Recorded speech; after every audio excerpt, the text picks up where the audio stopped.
ጤና ይስጥልን ክቡራትና ክቡራን አብራችሁን ስላላችሁ እናመሰግናለን። በመላ ዓለም ያላችሁ ሬዲዮያን ጤና ይስጥልን እድሜ ይስጥልን ብለናል። በዝግጅታችን ለመገኘት ፈቀዳችሁ እናመሰግናለን። በዛሬ ዝግጅታችን እንግዲህ ዝግጅታችን በስፋት እንዲዳረስ ሼር ማድረግ፣ ሰብስክራይብ ማድረግ፣ ላይክ ማድረግ አትርሱ። ዛሬ ቃለ ምልልስ የምናደርገው ከአቶ ጃዋር መሐመድ ጋር ነው። ጃዋር መሐመድ በኢትዮጵያ ፖለቲካ ውስጥ በጣም ከፍ ያለ ድምፅ ካላቸው ሰዎች መካከል ነው። ኮንሲኩዌንሻል ሊባል የሚችል ሰው ነው ብዬ አምናለሁና በዚህ በርዕዮት በተለያዩ ወቅቶችና ፖለቲካዊ ምዕራፎች ጃዋር ወደ ርዕዮት መጥቶ ለጥያቄዎቻችን መልስ እንዲሰጥ ስንጋብዘው ቆይተናል። በተለያዩ ጊዜያትም በሰጣቸው ሀሳቦች፣ ባንጸባረቃቸው አቋሞች፣ በጻፋቸው ጽሁፎችና በሰጣቸው ቃለ ምልልሶች ዙሪያ የበኩላችንን ጠንከር ያለ ሀሳብና ትችት ስንሰነዝር ቆይተናል። እንደ ኢትዮጵያ ባለ ጥግ ለጥግ መታኮስ እጅግ ተለምዷዊ ሁነት በሆነበት ፖለቲካ ውስጥ ዛሬ የምናካሄደው ቃለ ምልልስ መሰረታዊ በሚባሉ ያው በጊዜ ገደብ ስር ሆነን ማለት ነው መሰረታዊ በሚባሉ የህገ መንግስት፣ የሀገረ መንግስት፣ የስርዓተ መንግስት፣ የፖለቲካ አይነት፣ የሰብአዊ መብት በደሎች፣ የፍትህ፣ የዲሞክራሲና የትግል ስልት ሚና የመሳሰሉ የውጭ ጉዳይ ፖሊሲን የመሳሰሉ ስትራቴጂክ ጉዳዮች የምናነሳበት ነው። ጃዋር ለቃለ ምልልስ ወደ ርዕዮት ስለመጣህ በጣም አመሰግናለሁ። እንኳን መጣህ። እኔም አመሰግናለሁ ቴዲ። መልካም እንግዲህ ሼር፣ ላይክ፣ ሰብስክራይብ አድርጉ የሚለውን መልእክት ላስተላልፍ እንደገና እና ወደ መጀመሪያው ጥያቄ ልሂድ። ጃዋር እስኪ ጠቅለልና ቀለል ባሉ ጥቂት ነጥቦች ልጀምር። በአንድ ቃለ ምልልስ አጋጣሚ ስለ ራስህ ስትናገር ስትራቴጂክ ቲንከር እንደሆንክ እንደምታስብና አይገመቴነት ወይም አንፕሬዲክታቢሊቲ አንድ ዋና ስልትህ መሆኑን ስትናገር ሰምቼ ነበር። በዚያ ላይ በተለያየ ጊዜያት አንድን ጉዳይ በተመለከተ ሀሳብ ስትሰጥ ከዚህ በፊት እኮ እንዲህ ብለህ ነበር ሲሉህ የምትለው ነገር አለ። ያኔ እኮ ይሄን ያልኩት ለዚህ የፖለቲካ ግብ መሳካት ስል ነው ትላለህ፣ ወይም ግቡን አልገልጽም ያልክበት ጊዜም ትዝ ይለኛል። እና አንድ ጥያቄ የመጣልኝ ብዙ ጥያቄ ከተለያዩ ሰዎች ኦኬ አሁን የምትለውን ነገር አት ፌስ ቫሊዩ አንድ ኢን ጉድ ፌዝ እንዴት እንውሰደው፣ ሌላ ህቡ ወይም ሲኒስተር ግብ የለውም ብለን እንዴት እንቀበል የምትለውን ስትል እያልክ ያለኸውን ማለትህን እንዴት እንመን ያሉ ሰዎች ገጥመውኛል። ምን ትላቸዋለህ? እንግዲህ ምናልባት በእኛ ጄኔሬሽን ካሉ የፖለቲካ ሰዎች ውስጥ የፖለቲካ ህይወቱን በሚዲያ ከኖሩት ውስጥ አይ ቲንክ ግንባር ቀደሙ ይመስለኛል። ላለፉት 10-15 ዓመታት በፖለቲካ ሳደርግ በነበረው እንቅስቃሴ በሰፊው ስጽፍ ነበር፣ ስናገር ነበር። ስለዚህ አድማጮችህን እስከዛሬ የጻፍኳቸውን እስከዛሬ የተናገርኳቸውን በማዳመጥ በማንበብ ኮንሲስተንት ነበር ወይ ኢንኮንሲስተንት ነበርክ የሚለውን ራሳቸው እንዲወስኑ ተውላቸዋለሁ። ጥያቄያቸው እሱ ነው። ኮንሲስተንት አይደለህም ሰው አሁን ምን ፈልገህ ነው የመጣኸው ለማለት ነው። ወል እንዳልኩ እኔ ኮንሲስተንት ነኝ ብዬ ነው የማስበው። አልቲሜትሊ በፖለቲካ አቋሜና በፖለቲካ አመለካከቴ ኮንሲስተንት ነኝ። ከጊዜ ወደ ጊዜ አገላለጾች ሊቀያየሩ ይችላሉ፣ ግን ኮሩ አስኳሉ ግን የቀጠለ ነው። ለዚህ ደግሞ አይ ቲንክ ማስረጃው ፕሮባብሊ አትሊስት ከ2007 አውሮፓውያን ካላንደር ጀምሮ በግልጽ በህዝብ ስጽፍ ነበር። ከፓልቶክ ጄኔሬሽን ጀምሮ ስናገር ነበረ። ከፌስቡክ በፊት ጀምሮ በስፋት ስጽፍ ነበረ አርቲክሎችን። እነዛን በማንበብ መደምደም የሚቻል ይመስለኛል። እሺ ጉዳዮቹን መሀል ላይ እናነሳቸዋለን።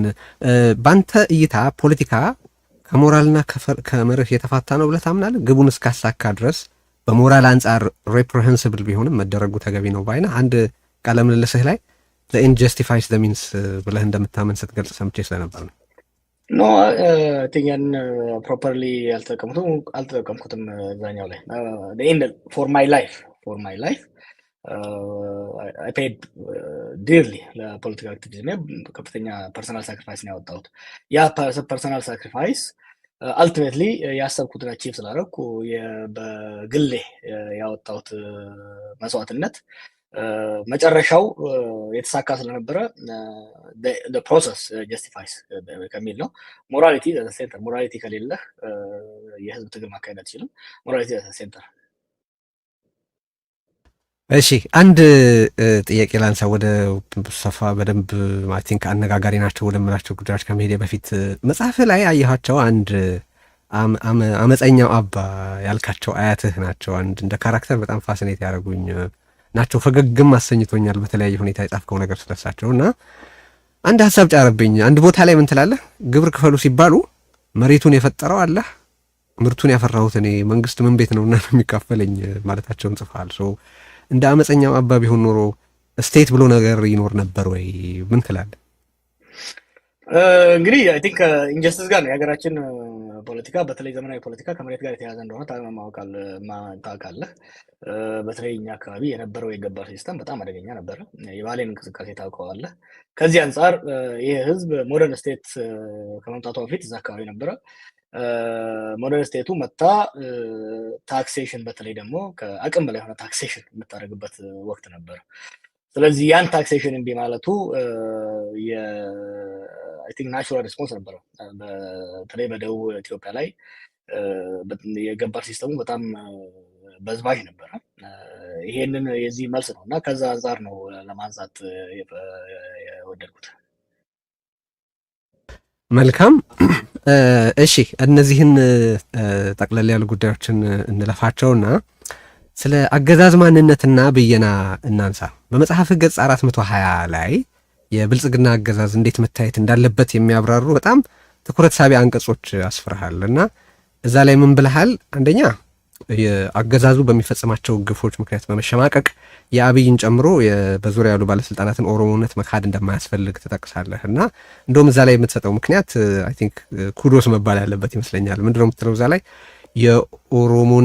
የኦሮሞ ክፉ የለውም አይነት ትምክህት ይመስላል፣ ይሄ ትክክል አይደለም ትላለህ እና ከዛ የሚቀጥለው ነጥቦችህ ግን ምንድናቸው? አገዛዙ ግን የኦሮሞ መንግስት ተብሎ መፈረጁ አደጋ አለው፣ ትክክልም አይደለም ትላለህ። ለዛ የምትሰጣቸው ምክንያቶች አሉ። አንደኛ አገዛዙ የኦሮሞ ህዝብን ተጠቃሚ ያደረገ እንደሚያስመስል ታነሳለህ፣ የተጠቃሚነት ጉዳይ። ሁለተኛ የኦሮሞ ህዝብ ውክልና ያልሰጠውን አገዛዝ የኦሮሞ ብሎ መግለጽ እንደማይገባ ታነሳለህ፣ የውክልና ጉዳይ። ይሄ አገላለጽና አተያይ አገዛዙ የፈጸማቸውን ወንጀሎች ከአንድ ብሔር ጋር ብቻ የማያያዝ አደጋ አለው ትላለህ፣ የተጠያቂነት ጉዳይ።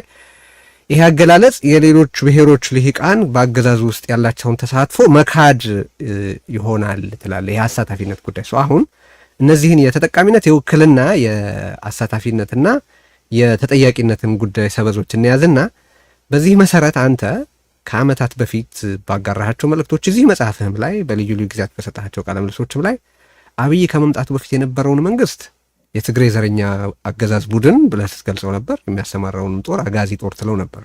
ከ83 በፊት የነበሩትን መንግስታት የአማራ ገዢ መደቦች እና የሚያሰማሩትን ሰራዊት ደግሞ የነፍጠኛ ስርዓት ብለህ ትገልጻቸው ነበር። እነዚህ አሁን ለአብይ አፕላይ ያረካቸው መለኪያዎች ለነዛ አገዛዞች ስለምን አይሰሩም? እንግዲህ የአብይ መንግስት ላይ በኦሮሞ ዲስኮርስ ውስጥ ሁለት አስተያየት አለ። አንዱ በተለይ አብይ በኦሮሞ ላይ በሚፈጽመው በደል የተነሳ የእሱ ማንነት ኦሮሞ አይደለም፣ ኦሮሞ የማራቅ አዘሪም ነገር አለ። አብይ ኦሮሞ ነው፣ ያ ብቻ ሳይሆን የደም የዘር ዘለላ ቆጠራ ብቻ ሳይሆን በኦሮሞ ትግል ወደ ስልጣን የወጣው። ኮርስ ወደ ኋላ ከሄድክ እና ኃይለሥላሴም የኦሮሞ ዘር እንዳለባቸው ይታወቃል፣ ወይም ደግሞ ደም እንዳለባቸው። አብይ ግን ለየት የሚያደርገው ወደ ትግል የሚወጣው ያ ነው። በሁለተኛው ወገን ደግሞ የምታየው አብይ ኦሮሞ ስለሆነ ብቻ ይሄንን የኦሮሞ መንግስት ማለት አለብን የሚለው ነው እና እኔ በመካከል ላይ እውነታው መካከል ላይ ነው መሆን ያለበት። አብይን ኦሮሞ አይደለም ወይም ደግሞ ይህን መንግስት ምንም ነገር ከኦሮሞ ጋር ግንኙነት እንደሌለው ማድረግ ሌንጮ የሚለው ነገር አለ። ይህንን መንግስት ከኦሮሞ በስተቀር ሌላው ህዝብ እንደ ኦሮሞ ያየዋል። ያንን ፋክት መካድ ከባድ ነው። ስለዚህ ከዛ ይልቅ ከኛ የወጣ ክፉ መሆኑን አምነን ይሄንን ክፋት መገሰጽና ይሄንን ክፋት ማረም የኛ ኃላፊነት ሴንስ ኦፍ ኦብሊጌሽን አሞንግ ኦሮሞስ። ከዚህ በፊት የነበሩት አመራሮች ከአማራ ወገን የወጣ የአማራ ሞቢላይዝ አድርጎ ሌሎችን ሲጨቆን የነበረ አለ። የሚካድ ነገር አይደለም። ከትግራይ የወጣ የትግራይን ጦር ተጠቅሞ ስልጣን ይዞ ሌላው ሲጨቆን የነበረ አለ። አሁን ያሉትም ኃይሎች በኦሮሞ ወጣቶች ትግል ስልጣን ይዘው በተለይ አሁን ደግሞ በኦሮሞ ውስጥ ተወሽቀው ሌላው ማህበረሰብ በመጉዳት ለመሄድ ይፈልጋሉ። ይሄንን መከላከል ያስፈልጋል፣ ባላንስ በማድረግ የኦሮሞ መንግስት ነው እንዳትለው። አንድ ሰው የኦሮሞ የትግራይ መንግስት ወይ ደግሞ ሌላ መንግስት ለማለት በህዝብ የተመረጠ አይደለም፣ የህዝብ ጥቅም እያስከበረ አይደለም። ስለዚህ ድሮም ሲሆን እኔ ስጠቀም የነበረው ከትግራይ ወጣ ገዢ ቡድን። ይሄንንም እኮ የምለው የትግራይ ዘረኛ አገዛዝ ቡድን ነበር የምትለው።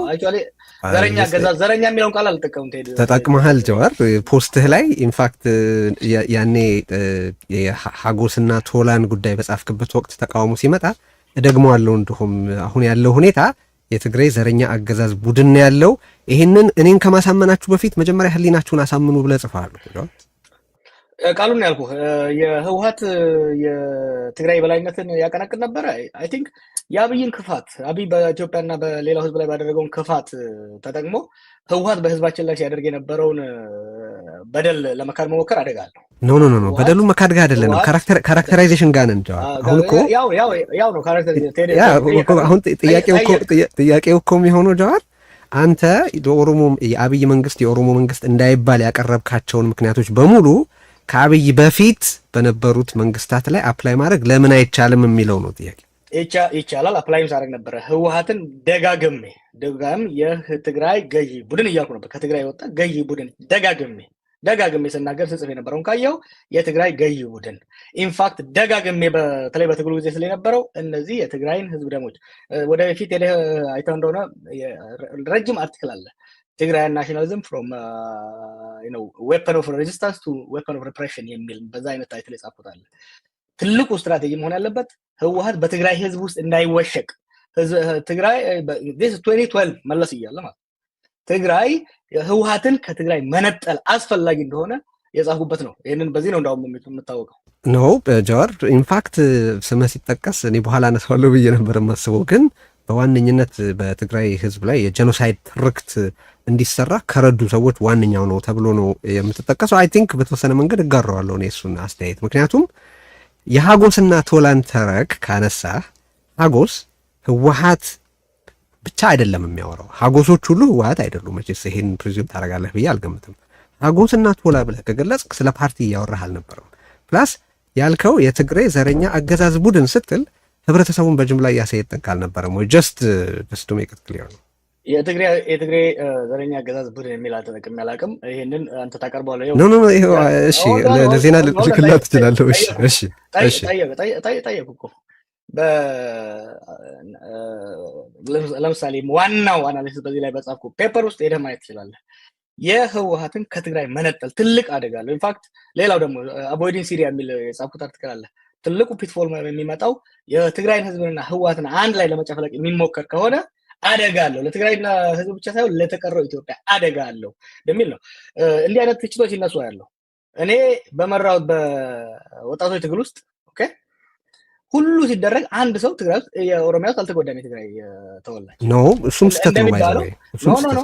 እሱም ስተት ነው።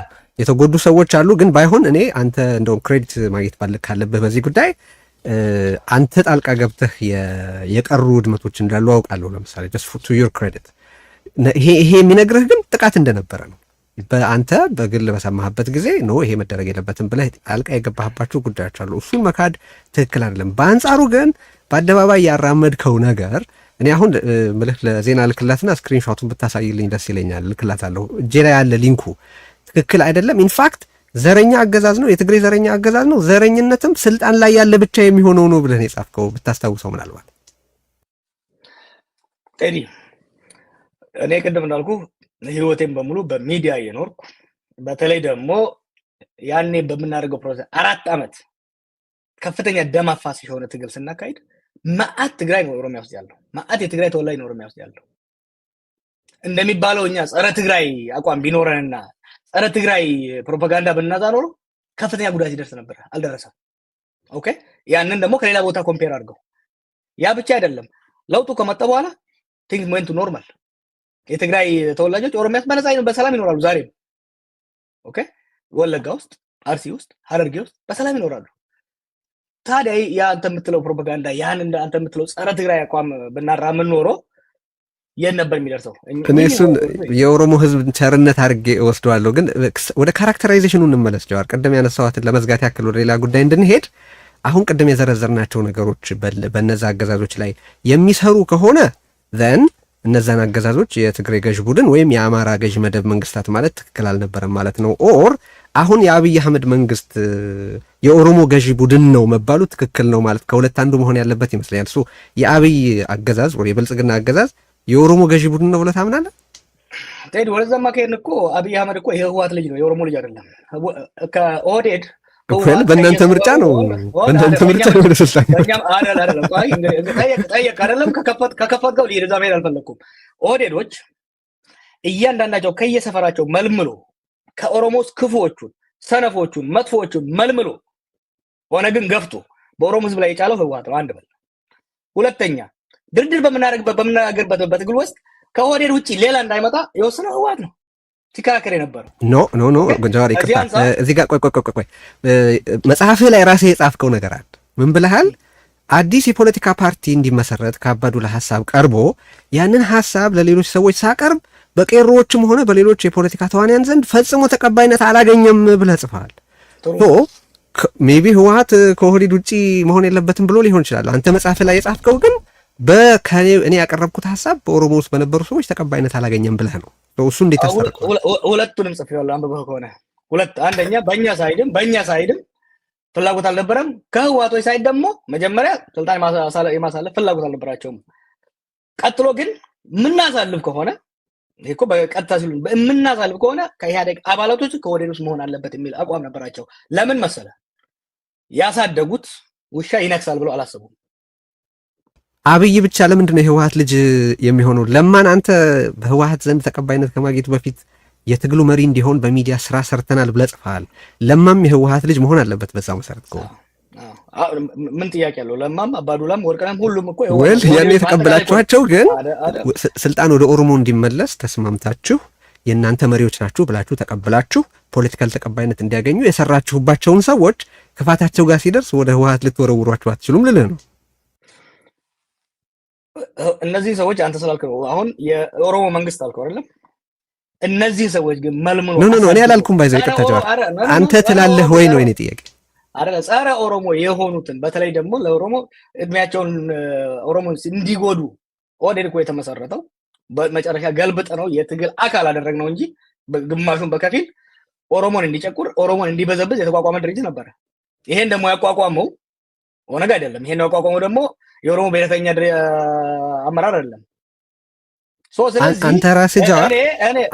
አንተ ራስህ ምን ብለሃል መሰለህ? የኦሮሞ ልሂቃን 90% የሚገኙት በኦህዴድ ውስጥ ነው ብለሃል። ስለዚህ በ90% የኦሮሞ ልሂቃን የነበሩበትን ኦህዴድን በኦሮሞ አልተቋቋመም ማለትህና በኋላ ደግሞ ዋና የትግሩ መሪ አድርገህ ይሄ ኦህዴድ የነበረ ኃይል በኢትዮጵያ ሕዝብ ዘንድ ተቀባይነት እንዲያገኝ ያን ያህል ካምፔን ካረክ በኋላ ኦህዴድ ያቋቋሙ ነው ማለት ዲስኢንጀነስ አይሆንም ወይ? ዲስኢንጀነስ አይሆንም። አሁን ብልጽግና 15 ነው 16 ሚሊዮን አባል አለኝ ይላል አይደል?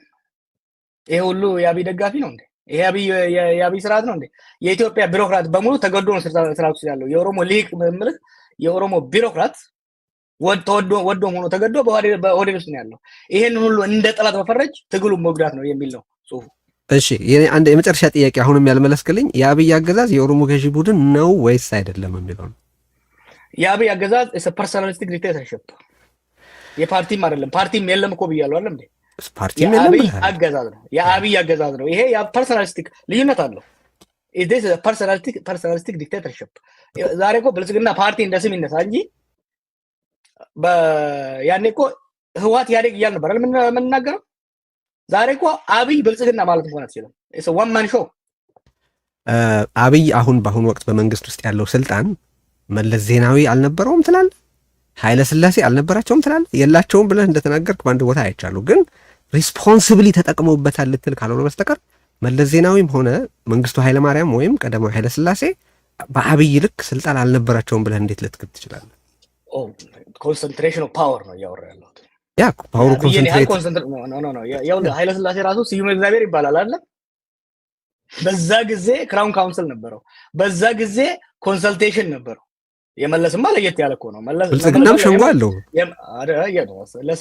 የመለስን እኮ ከወሰድከው መለስ ወዝ ዋን አሞንግ ኢኳል ዋን አሞንግ ስዩም አሉ። እነስዬ ደግሞ እነሱ ሳይወጡማ በተለይ ከዛ ሌሎቹ ይሄን አዲሱ አሉ እንበረከታሉ።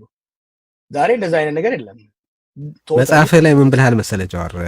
ከ93 በኋላ ስልጣን በመለስ ዙሪያ በመከማቸቱና መለስ ወደ ግለሰባዊ አምባገነንነት በመፍጠሩ ምክንያት ትግሉን ከመለስ ጋር ማቆራኘት በጣም ይቀል ነበር ብለሃል። ሶ መጽሐፉ ላይ ኦልሬዲ ሰድ ዳት ያ በመለስ ጊዜ የነበረው ነገር ፐርሶናሊስቲክ ማለት የግለሰባዊ አምባገነት ሰፍነው ነበር ትጠቅሳለህ። አሁንም እኔ ይህን ጥያቄ እያነሳው ያለሁበት ምክንያት ከዚህ ይወጣለሁ የመጨረሻ ጥያቄ ነው። እነዛ ቀደም ሲል የዘረዘርናቸው የተሳታፊነት፣ የተጠያቂነት፣ የጠቃሚነትና የውክልና ጉዳይ በአብይ ላይ አፕላይ ተደርገው በመለስ ወይም በመንግስቱ ኃይለማርያም ወይም በኃይለ ሥላሴ ላይ እንዴት አፕላይ እንደማይደረጉ ሊገባኝ ስላልቻለ ነው። የመጨረሻ ጥያቄ ነው። አይ ፕሮሚስ በዚህ ጉዳይ ነው ዲግሪ መለስ ኢንፋክት አንዱ የመለስ ችግር እየመጣ የመጣው እነዚህን ፐርጅ ካደረገ በኋላ የኮሌክቲቭ ሊደርሺፕ የኮሌክቲቭ ዲሲዥን ሜኪንግ ፕሮሰስ እየቀነሰ መጣ። ችግሩን ኮንትሪቢዩት አደረገ። ኢቭን the last days of መለስ are not comparable to the present days of አብይ። ምክንያቱም የአይዲዮሎጂካል የኮንስትሬንቶች ነበሩ፣ ኢንስቲቱሽናል ኮንስትሬንቶች ነበሩ መለስ ላይ ኢቭን ቻሌንጅ የሚያደርጉትን ፐርች ካደረገ በኋላ። አሁን ግን ያ የለም። are they all dictators? yes ኃይለ ሥላሴም መንግስቱም መለስም they are dictators but different kinds of dictators. the degree to which የፓወር ኮንሰንትሬሽን አሁን በአንድ እጅ ያለው በኢትዮጵያ ታሪክ ታይቶ የሚያውቅ አይደለም። ታዲያ አንተ ለምን የኦሮሞ መንግስት ነው አልክ ከዚህ ቀደም? አዎ ባለ ጊዜ ነን፣ ባለ ተራ ነን፣ የኛ ጊዜ ነው፣ በእርግጥ ኦሮሞ ለስልጣን አብቅተናል ለምን አልክ? አሁንስ ያንን ምን ለወጠው ነው? እኔ ያልኩት ሙርና ኦሮሞ የኦሮሞ ፋክሽን ነው ስልጣን ላይ ያለው። ይሄን የምለው ለምን እንደሆነ ታውቃለህ? መካድ አስፈላጊ እንዳልሆነ፣ ይሄንን ስርዓት ኮንስትሬን ማድረግ የኛ አይደለም አይመለከተንም ብሎ በመካድ ከኃላፊነት ከመሸሽ ይልቅ ከኛ የወጡ ናቸው፣ በእኛ ስም ነው ስልጣን ላይ ያሉት፣ therefore we must constrain them የሚል ኃላፊነት ሊሰማው ይገባል። ይሄ የኃላፊነት ስሜት በኦሮሞ ልሂቅ በተለይ በኦሮሞ ልሂቅ ሊሰማ እንደሚገባ ካስታወስክ ምን ነበር የነበረው? በተለይ እኔ በእስር ቤት እያለሁ ኮምፕሊትሊ አብይ ከአማራ ፖለቲካዊ ኃይሎች ጋር አላያንስ በመፍጠሩ የተነሳ ኮምፕሊትሊ እሱን ዲስኦውን በማድረግ ከኃላፊነት ለመሸሽ የሚደረግ ሙከራ ነበረ። ያ ትክክል አይደለም። ምንም እንኳን እኛ ባንወደውም ምንም እንኳን እኛም ባይወክልም በእኛ ስም ነው ስልጣን ላይ ያለው። ኮንስትሬን ማድረግ ኃላፊነት አለብን ማለት ነው። እሺ አንድ በቅርብ ያረከው ቃለ ምልልስ ከዓመት በፊት ነው አክቹሊ በቅርብ የሚባል አይደለም። ብዙ ባነጋገረው ከደረጃ ኃይሌ ጋር በነበረህ ቃለ ምልልስ ላይ የያዝካቸውን ያራመድካቸውን አቋሞች አሁን የጣልክ ይመስላል። በብዙ ሰው ምሳሌዎች ልስጥህና ሀሳብ ስጥባቸው። በነገራችን ላይ የኮንሲስተንሲ ኢሹ ቅድም ስለተነሳ ሰዎች ኮንሲስተንት አይደለህም እንዲሉ የሚያስችሉትን ምሳሌዎች ነው መሰጠህ። አንደኛ ኢትዮጵያ ጥንታዊትና ሬዚሊየንት ስቴት ስለሆነች አትፈርስም ብለህ ነበር። አሁን ግን ግንዷ ተበልቷል ከመፍረስ እናድናት እያልክ ነው። ሁለተኛ በዛ ቃለ ምልልስ ላይ መንግስት ሰላም ይፈልጋል፣ ለሰላም ቁርጠኛ ነው ብለህ ነበር። አሁን በፍጹም ለሰላም ዝግጁ አይደለም፣ መደለልና መቸርቸር ነው የሚፈልገው እያልክ ነው። ሶስተኛ አገሪቱ በአውቶቡስ መስለህ ገደል አፋፍ ላይ ናት ብለህ ነበር። አሁን ገደል ውስጥ ገብታለች እያልክ ነው። አሁን ማለት ያኔ ኢትዮጵያ ውስጥ አኖክራሲ ነው ያለው ብለህ ነበር። አሁን ግለሰባዊ አምባገነንነት ነው ያልከው። አይ ቲንክ አኖክራሲ የሚለውንም አሁን የምታራምደው ይመስለኛል። ሶ የኔ ጥያቄ ምንድን ነው፣ አንተ ያንን በምትልበት ጊዜ ያልነበረ አሁን የተፈጠረ ምን አዲስ ነገር ነው? የአማራ ክልል ጦርነት ነበር፣ የትግራይ ጦርነትም ያው የነበረበት ሁኔታ ያኔ በነበረበት ሁኔታ ነው። የኦሮሚያም ፍጭት እንደዛው፣ ግጭቱ በጣም የከፋው ጭፍጨፋ ምናምን ሁሉ እንደዛው ነውና ምን ተለወጠና እነዚህን ሀሳቦች ቀየርክ? ብዙ ለውጥ አለ እንጂ ከፕሪቶሪያ በኋላ እኮ አብይም መንግስትም የሰላም ቃል ብቻ ሳይሆን ፕራክቲካሊ የዲፕሎማቲክ ኮሚኒቲውን ኢንጌጅ ያደርጉ ነበር። እኔ በፕራክቲካሊ የማውቀው ነገር ነበረ። በተቻለ መጠን ነገሮችን በሰላም የመፍታት ፍላጎታቸው ይታይ ነበር። ነገር ግን በተለይ ደግሞ የአይኤምኤፍን ስምምነት ከፈረሙ በኋላ የነበረችውን ተስፋ አሟጠው ነው የሄዱት። ከዚህ አንጻር የዛ ጊዜ ከደረጃ ጋር ስንናገር ትዝ ካለህ አንድ ነገር ያልኩት ነገር አለ። በፕሮቨርብ አለ በኦሮሞ ውስጥ አባብለህ ዋሽተህ ማስታረቅ ይሻልሃል አባብለህ ዋሽተህ ከምታጣላ። የዛ ጊዜ የነበረ ነገር ያኔ እየዋሸ ነበር። በተወሰነ ደረጃ ማባበል ነበረብኝ። ምክንያቱም ይሄ this is the problem እኮ ሰዎች እኮ የምትለውን እያልክ እንደሆነ እንዳያስቡ የሚያደርጋቸው እኮ no it's not a problem because ለምሳሌ ጥያቄ ጠይቄ ነበረ። ዲቴል ማወቅ ፈልጎ ነበረ ስለ ታንዛኒያ ስለሆነ why should I tell the details? ምክንያቱም አለመናገር አንድ ነገር ነው፣ ግን ያልከው መሆኑን ለመቀበል ሰዎች የሚቸገሩበት ምክንያት እሱ ነው ልልህ ነው። ግን የኢትዮጵያ ስቴትስ የኢትዮጵያ ስቴት ያኔ ሬዚሊየንት ሆኖ አሁን ምን ተፈጠረ? ሰዎች አይደለም የራስን ሰዎችን አትጥቀስ። ኖ ግድ የለም የራሴ ሲሆን ችግር የለብኝም። እኔ ምንም ችግር የለኝም። ራሴ በለ ራሴ ችግር የለብኝም። የራሴ ሲሆን የራሴ እልሃለሁ። ዶንት ወሪ አባውት ኢት። ንገረኝ እሱን። ስቴቱ ያኔ ሬዚሊየንት ሆኖ አሁን ምን ሆነ? ስቴቱ ሬዚሊየንት ባይሆን ኖሮ እስካሁን ይፈርስ ነበር። ሉክ አት ሱዳን፣ ኦኬ ሉክ አት ሊቢያ። የኢትዮጵያ ምንድን ነው ያልኩት? የኢትዮጵያ ስቴት እስካሁን መቀጠሉ ራሱ ሬዚሊየንት ነው፣ ሚራክል ነው። በስቴት እስካሁን መቀጠሉ ሚራክል መሆኑን ነው የሚያሳየው። የዛ ሚራክል ሲክሬሲ ደግሞ ኦልድ ስቴት መሆኗ ነው። ግን በዚህ ከቀጠለ ከዛ በኋላ አይደን እንደሆነ ዲስታንዳርድ ረጅም ጽሁፍ ጽፌያለሁ። ነገር ግን the fact that የግንዱ ስር ወደታይ መሄዱ እየተወዛወዘ በቀጠለ ቁጥር ዲኬ ማድረጉ አይቀርም። ሶ አሁን እያየን ያለነው ነገር ምንድነው? መወዝወዙን አቁሞ ከማረጋጋት ይልቅ መቀጠሉን የግንዱን የመወዝወዝን ስራውን የመቀጠሉን እየቀጠለበት ስለሆነ አብይ ኢቨንቹዋሊ አገር ወደ አደጋ እየሄደ ነው። ካልቆመ በስተቀር ገዝግዞ ሊጥለው ይችላል። እስካሁን የቆየው ሬዚሊየንት የሆነው ኦልድ ስቴት ስለሆነ ነው ከሚል ነው። ስጋት አይግባችሁ ነበር ያልከው። ማለት እንደሚገመተው ዝም ብሎ አገር ይፈርሳል ማለት ትክክል አይደለም። እንደነ ኢራን እንደነ ሌሎች ጥንታዊ አገረ መንግስቶች ሁሉ የኢትዮጵያ አገረ መንግስት ሬዚሊየንት ነው ብለህ ነበር። አሁን ደግሞ ይሄ ነገር ሊፈርስ ነው እያልክ ነው። ቅድም የአውቶቡሷን ምሳሌ አንስቼ ነበር። ያኔ ገደል አፋፍ ላይ ነበረች፣ አሁን ገደል ውስጥ ገብታለች እያልክ ነው። እና ምንድን ነው የተፈጠረው መሀል ላይ የሚለውን ለማወቅ ፈልጌ ነው። ከዛ በፊት ያልሆነ ምን ተፈጥሮ ነው? አውቶቡሷን ምን ገደል ከተታት ገፍቶ ከዛ በኋላ ቅድም እንዳልኩ የስቴት ሬዚሊየንስ ኮምፓሬቲቭሊ ማየት መቻል አለብህ። ዋይ ዲድ ሱዳን ኮላፕስ? ዋይ ዲድ ኢጅፕት ኮንቲኒው? ሴም ሪቮሉሽን የሆነው ግብጽ ያላት ነገር ከሊቢያ የሌላት ምንድን ነው? ኮምፓሬቲቭሊ ማየት መቻል አለብህ። ከሱዳን ጋር ኮምፓሬቲቭሊ ማየት መቻል አለብህ። ከዚህ አንጻር ስታየው አንዱ የስቴት ሬዚሊየንስ ማሳያ የስቴት ኤጅ እድሜው ረጅም የሆነ ስቴት ሮበስት የሆነ ቢሮክራቲክ ስትራክቸር አለው። ነገር ግን ኢቭን ሮበስት የሆነ እንደ ሲሪያ ለምሳሌ ሲሪያ አን ኦልድ ስቴት አይደለም። ኮንቲኒስ ለ14 ዓመት የቆየው ጦርነት እንደ ሊቢያ አልበታተናትም ኢዝሊ። ግን ከ14 ዓመት በኋላ አሁን ያለበትን ሁኔታ ተመልከተው። ሶ እኔ እያልኩ ያለሁት ኢትዮጵያ ውስጥም ኢትዮጵያ ሬዚሊየንት በመሆኑ እስካሁን ቆይታለች። አምና ላይ አብይ አትሊስት ወደ ቀልቡ የመመለስ አዝማሚያ ያሳይቶ ነበረ ፕሪቶሪያን ስምምነት በመፈረም እና ያንን ኢምፕሊመንት ለማድረግ የሄደበት አካሄድ። አሁን ግን እያየን ያለነው በተለይ ደግሞ የዲፕሎማቲክ ፕሬሸሩ ዶሜስቲክ ፕሬሸሩ እየቀነሰ ሲሄድ ጦረኝነቱን እየቀጠለበት የሚሄድ ከሆነ ኢኮኖሚውንም ሴኩሪቲንም እያዳከመ ስለሚሄድ ፕሮሎንግድ የሆነው ክራይሲስ የሀገሪቷን ስረ መሰረት እያዳከመ ይሄዳል። መልካም ወደ ሌላ ጥያቄ ልሻገር። በ2016 አይ ቲንክ ኢትዮቲዩብ ላይ ይመስለኛል ከምናላቸው ጋር ስትነጋገሩ አንድ ጥያቄ ጠይቀው ነበር። የኦሮሞ ተቃውሞ ግቡ ምንድን ነው? መነጠል ነው ወይስ ከኢትዮጵያ ጋር መቀጠል የሚል ጥያቄ ሲያነሳልህ ምን ብለኸው ነበር?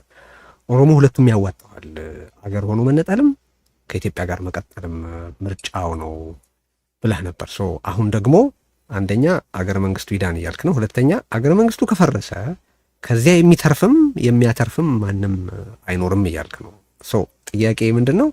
ኦሮሞ ያን የነበሩትን ምርጫዎች አሁን ምን በላቸው ብለህ ነው? አብይ በላቸው።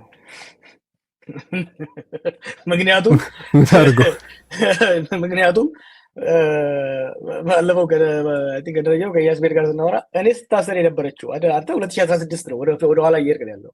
እኔ ስታሰር የነበረችው ኢትዮጵያና እኔ ከእስር ቤት ስወጣበት ያለችው ኢትዮጵያ የተለያየ። 2016 ላይ ሁለቱ ኦፕሽን ነበረ። ምክንያቱም ስቴቱ ሮበስት ነበረ። ስቴቱ ሮበስት የሆነ ጠንካራ ስቴት ነበረ።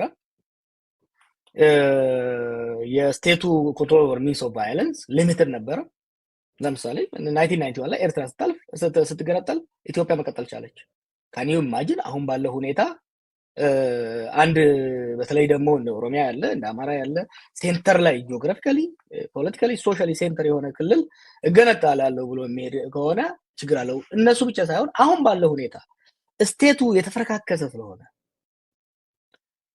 አኖክራሲ ያልኩት አናርኪ ውስጥ እየገባ ያለ የስቴት ሌጂቲመሲው ብቻ ሳይሆን የስቴት ካፓሲቲው ኮንቴስትድ ሆኗል። ፓወር ኮንቴስትድ በሆነበት ሁኔታ ውስጥ የሶሻል እና ፖለቲካል ፍራግመንቴሽኑ ሰማይ በደረሰበት ሁኔታ ውስጥ ከፎቅ ላይ እንደተወረወረ ማሰሮ ነው የምትሆነው ሀገሪቷ። ለዚህ ነው 2016 ላይ የነበረው ሲስተም 1991 ላይ የነበረው ሲስተም እና አሁን ያለው በጣም ይለያያል። ስቴቱ በጣም ፍራጃይል ሆኗል፣ በጣም ተዳክሟል። የሴንተሩ the center is no longer holding. When the center is no longer holding, you have to be very very careful ብትሄድበት። ስለዚህ ይሄ ማለት የኦሮሞን ምርጫ አብይ በዛ ደረጃ ከበላው የኦሮሞ ትግል በቃ በሚያስደንቅ ማለት በሚያስገርም በሚያስደነግጥ ደረጃ ወደ ኋላ ተመልሷል እንደማለት ነው። ምን ለምን ኦሮሞ ላይ ብቻ ፎከስ ታደርጋለህ? ኢትዮጵያ ኖ አይ የጠየቁት ጥያቄ ያን ስለሆነ ወደ ኢትዮጵያው መለሳለሁ። አይ ጥያቄ አይደል፣ ወደ ኢትዮጵያው መለሳለሁ። ቆይ ቴዲ፣ እኔ እያልኩ ያለሁት የኦሮሞን ብቻ አይደለም የምናገረውን በየስቴጁ እየተናገርኩ ያለሁት። ካየህ የኦሮሞን እጣ ፋንታ ከሌላ ኢትዮጵያ ጋር አትለዩት። አሁን የኢትዮጵያንም እጣ ፋንታ የሀገሩን ህልውና የሁሉም ህዝብ ህልውና በከፍተኛ አደጋ ውስጥ ከቶታል። አብይ ኦሮሞን ብቻ ሳይሆን ሁሉንም ችግር ውስጥ ከቷል። ልክ ነው፣ እንስማማለን በሱ። ይሄን ደግሞ ዛሬ አይደለም ያልኩት፣ ገና ሊመርጡ ሲሉ ምንድን ነው ያልኩት? ይሄን ሰውዬ የምትመርጡት ከሆነ ኦህዴድ ድርጅታችሁን የኦሮሞን ህዝብም የኢትዮጵያን ህዝብም ለከፍተኛ ኪሳራ ያደርሳል አልኩ አይደለም።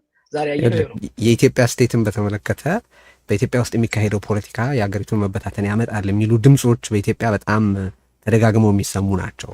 አሁን አንተን የምጠይቅህ ስፔሲፊክ ቅድም ያልኩትን አስተያየት ሰጥተህ ስለነበር እና ራስህንም በኦሮሞ ብሔረተኝነት ማለት በዛ ውስጥ ካሉ በጣም ጉልህ ድምጾች መካከል አንዱ አድርገህ ስለምትገልጽ ኢንፋክት ስለሆንክም ነው ይሄን ጥያቄ ማለት አለ። ስለዚህ በጣም ሪግሬስ አድርጓል ሊባል ይችላል ወይ?